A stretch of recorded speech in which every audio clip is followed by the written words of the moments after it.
जय हिंद दोस्तों, स्वागत है सभी का अपने परिवार यूनिट एकेडमी। साथियों, बीपीएससी टीआरई 4 आने वाली है, उसमें 6 to 8 की सीट सबसे अधिक रहने की उम्मीद है। आइए देखते हैं 6 to 8 के शिक्षक बनने के लिए शैक्षणिक और प्रशैक्षणिक योग्यताएं क्या होनी चाहिए। आप इस वीडियो में बने रहिएगा, सब्जेक्ट कॉम्बिनेशन के बारे में भी बताएंगे। तो आइए देखते हैं बिना देर के हुए। देखिए साथियों, सबसे पहले तो आपको पता होगा कि 6 to 8 के शिक्षक बनने के लिए डीएलएड या बीएड के साथ ग्रेजुएशन आपका होना चाहिए। जो बीएड किए हुए हैं तो ग्रेजुएशन के बाद ही होते हैं, यहाँ पर कोई डाउट नहीं है। उसके बाद सीटेड या बीटेड पेपर 2 क्वालिफाई होना चाहिए। सीटेड का पेपर 2 यदि आप क्वालिफाई हैं कोई दिक्कत नहीं है, या बीटेड जो बिहार सरकार आयोजित कराती है उसमें यदि बीटेड का जो पेपर 2 होता है वो आप क्वालिफाई है तो आप 6 to 8 के शिक्षक बनने के लिए एलिजिबल हैं। इस वीडियो को पूरा देखिएगा, सब्जेक्ट कॉम्बिनेशन के बारे में ही बताएंगे। बहुत से अभ्यर्थियों के मन में डाउट रहता है सब्जेक्ट कॉम्बिनेशन को लेकर के। आइए बिना देर के देखते हैं फटाफट के अंदाज में।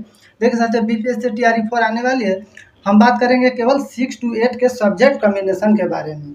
सबसे पहले ये बात जान लीजिए कि 6 to 8 में कितने प्रकार के शिक्षक होते हैं। तो देखिए, मैथ साइंस के शिक्षक होते हैं और सोशल साइंस यानी सामाजिक विज्ञान के और लैंग्वेज, ये 3 टाइप के शिक्षक आपको मिलेंगे 6 to 8 में।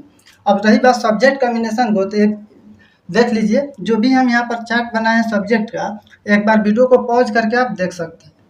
देखिए साथियों, math, statics, physics, chemistry, biology में बॉटनी या जियोलॉजी कोई भी हो, बीटेक और बीएससी, जो भी ये हम यहाँ चार्ट बनाए हैं इसमें से कोई 2 सब्जेक्ट आपके स्नातक स्तर पर यदि आप पढ़े हैं तो आप एलिजिबल हैं मैथ साइंस के शिक्षक बनने के लिए।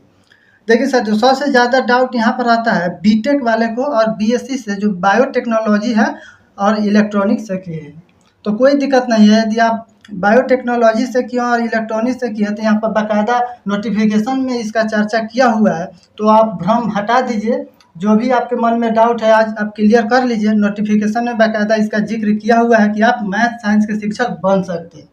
रही बात बीटेक वाले अभ्यर्थियों के लिए, तो बीटेक वाले अभ्यर्थियों का यहाँ पर एक थोड़ा सा है कि साइंस और मैथ के तरफ आपका यदि सब्जेक्ट जो लिए हैं बीटेक में उसका झुकाव यदि साइंस और मैथ के तरफ है तो अभी आप मैथ और साइंस के शिक्षक बन सकते हैं। आइए अब देखते हैं सोशल साइंस के लिए क्या क्या सब्जेक्ट कॉम्बिनेशन की आवश्यकता है। देखिए यहाँ पर हिस्ट्री है, ज्योग्राफी है, पॉलिटी है, फिलोसफी है, इकोनॉमिक्स है, साइकोलॉजी है, सोशलॉजी है और होम साइंस है। इसमें से कोई जितने भी देख लीजिए, एक बार चार्ट आप देख लीजिए, जितने यहाँ पर हम सब्जेक्ट लिखे हुए हैं इसमें से कोई 2 सब्जेक्ट आप स्नातक स्तर पर पढ़े हैं तो आप एलिजिबल हैं सामाजिक विज्ञान के शिक्षक बनने के लिए। रही बात ये कॉमर्स वाले बच्चे के लिए, तो कॉमर्स वाले बच्चे के मन में डाउट रहता है कि हम कौन से शिक्षक बनेंगे 6 to 8 में। तो आप सोशल साइंस में आप जाइएगा, आपका फॉर्म सोशल साइंस में अप्लाई होगा, आप सामाजिक विज्ञान के शिक्षक बनिएगा। क्योंकि 10वीं लेवल तक तो आप सामान्य सब्जेक्ट ही पढ़ते हैं जिस तरह मैथ साइंस के अभ्यर्थी पढ़ते हैं, तो यहाँ पर आपको कोई दिक्कत नहीं है। सरकार बाकायदा आपके लिए संशोधन करके नोटिफिकेशन में सामाजिक विज्ञान के शिक्षक बनने के लिए कॉमर्स वाले अभ्यर्थियों को दे दिया है। और रही बात लैंग्वेज की, तो यहाँ पर तो कोई दिक्कत ही नहीं है।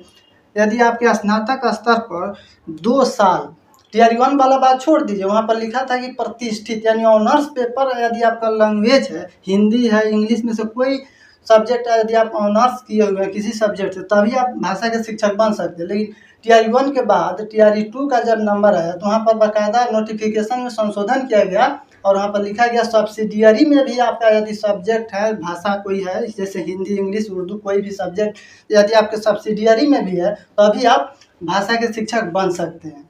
साथियों, ये वीडियो आपको कैसा लगा आप कमेंट के माध्यम से ज़रूर बताइएगा। यदि आपका कोई डाउट रह गया है तो कमेंट बॉक्स में लिखिए, उसका तुरंत रिप्लाई देंगे।